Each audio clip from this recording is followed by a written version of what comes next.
Your side's Andy Payton was there, and he has those details for us. Andy?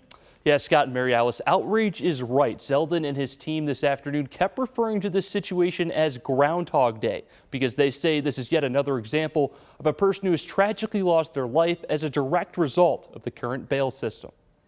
The bottom line is this. If the governor and the state legislature gave judges discretion to weigh dangerousness, as we've been calling on throughout this entire campaign, Kira Hudson would be alive today.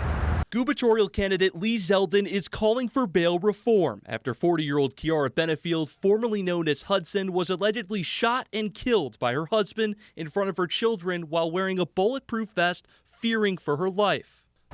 That there are too many pro-criminal laws getting passed right now up in Albany.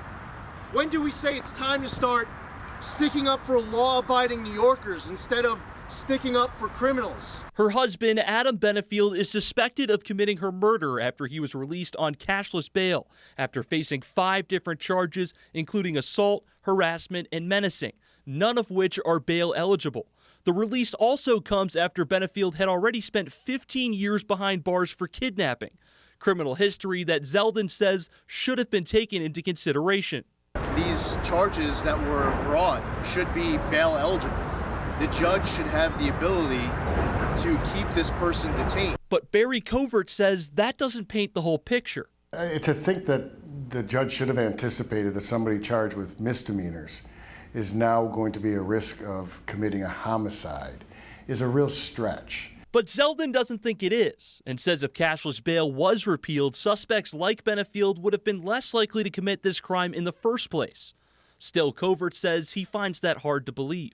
I don't know how anyone can think that just because an individual posts money for bail, that would prevent a future crime. I've heard that as an argument. It doesn't make a lot of sense. The suspect is still at large, and Crime Stoppers, as you can see, is currently offering a $7,500 reward for any information that can lead to his arrest. Scott and Mary Alice. Andy Payton reporting live for us. Thank you, Andy.